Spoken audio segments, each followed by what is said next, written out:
بھارت اپنی پالیسیوں پر نظر ثانی کرے، وہ اپنی مرضی ہم پر مسلط نہیں کر سکتا۔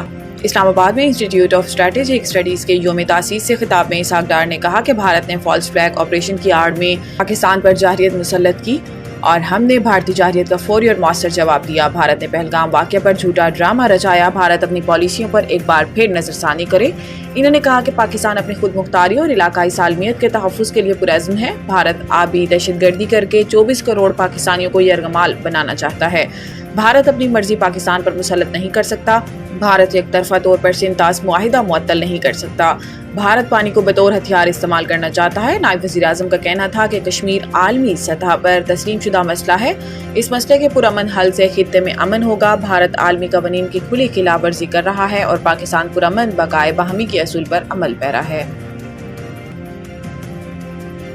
بجٹ میں ٹیکس چھوٹ حاصل کرنے والے اداروں کی فہرست میں اضافہ۔ تفصیلات کے مطابق اس میں سابق صدر پاکستان اور ان کی بیوہ کی pension, State Bank of Pakistan اور State Bank of Pakistan banking service corporation, federal board of revenue foundation, Pakistan council of scientific and industrial research اور Pakistan water and power development authority کو ٹیکس چھوٹ دی گئی ہے۔ اس کے علاوہ Pakistan agricultural research council, Pakistan water and power authority کی کارپوریٹائزڈ ادارے، وزیر اعظم خصوصی فنڈ برائے دہشت گردی کے متاثرین، وزیر اعلیٰ پنجاب ریلیف فنڈ برائے خیبر پختونخوا کے بے گھر افراد، I D Ps, national disaster risk management fund اور سپریم کورٹ آف پاکستان کو ٹیکس چھوٹ دی گئی ہے۔ رپورٹ کے مطابق دیامر بھاشا اور محمد ڈیمز فنڈز، وزیر اعظم کا کووڈ-19 relief fund 2020، national endowment scholarship for talent, securities and exchange commission of Pakistan, privatization commission of Pakistan اور فوجی فاؤنڈیشن کو بھی ٹیکس چھوٹ دی گئی ہے۔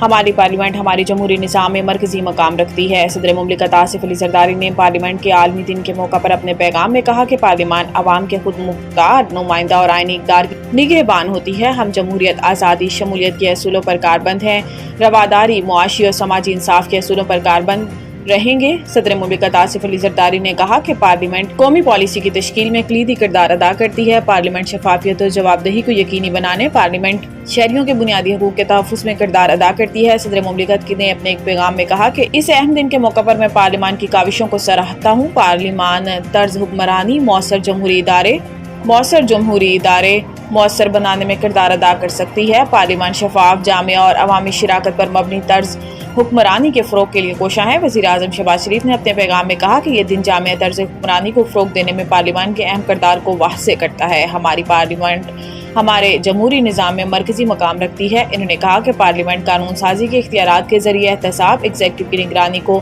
یقینی بناتی ہے۔ وزیر اعظم کا کہنا تھا کہ صنفی مساوات اور سماجی تحفظ کو آگے بڑھانے کے لیے پارلیمان کا کردار اہم رہا ہے۔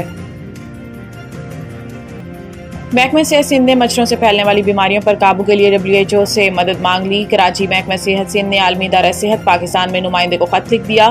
محکمہ صحت کے خط میں سندھ میں مچھروں سے پھیلنے والی بیماریوں پر قابو پانے کے لیے عالمی ادارہ صحت سے تعاون کی درخواست کی گئی ہے۔ خط میں کہا گیا ہے کہ بارشوں اور موسمیاتی تبدیلیوں کے باعث مچھروں سے پھیلنے والی بیماریاں بڑھنے کا خدشہ ہے۔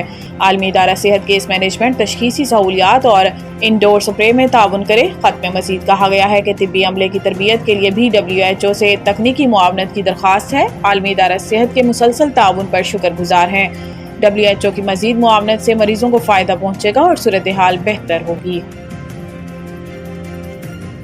پنجاب بھر میں پری مونسون کا نیا سلسلہ، آئندہ 5 دن کے لیے موسم کی پیشن گوئی۔ محکمہ موسمیات نے خبردار کیا ہے کہ لاہور سمیت صوبے بھر میں پری مونسون بارشوں کا نیا سسٹم آج دوبارہ پاکستان میں داخل ہو رہا ہے، جس کے باعث اگلے 4 سے 5 روز تک وقفے سے ہلکی اور تیز بارشوں کا سلسلہ جاری رہے گا اور تیز ہوائیں چلنے کا بھی امکان ہے۔ آج لاہور شہر شدید حبس کی لپیٹ میں ہے۔ دن کے اوقات میں ہلکی بارش جبکہ رات گئے تیز بارش کی پیشن گوئی کی گئی ہے۔ موسم کی یہ خوشگوار تبدیلی شہریوں کے لیے کسی حد تک سکون کا سبب بن سکتی ہے، تاہم متعلقہ اداروں کے لیے یہ ہنگامی صورتحال کی وجہ بھی بن سکتی ہے۔ صوبائی دارالحکومت میں آج کم سے کم درجہ حرارت 26 جبکہ زیادہ سے زیادہ درجہ حرارت 32 ڈگری سینٹی گریڈ تک رہنے کی توقع ہے۔ گزشتہ روز ہونے والی بارش سے نہ صرف شہری زندگی متاثر ہوئی بلکہ لاہور ڈیولپمنٹ پروگرام بھی شدید متاثر ہوا۔ متعدد مقامات پر ترقیاتی کاموں کی وجہ سے سڑکوں پر پانی جمع ہو گیا، جس سے شہریوں کی آمد و رفت میں دشواری کا سامنا کرنا پڑا۔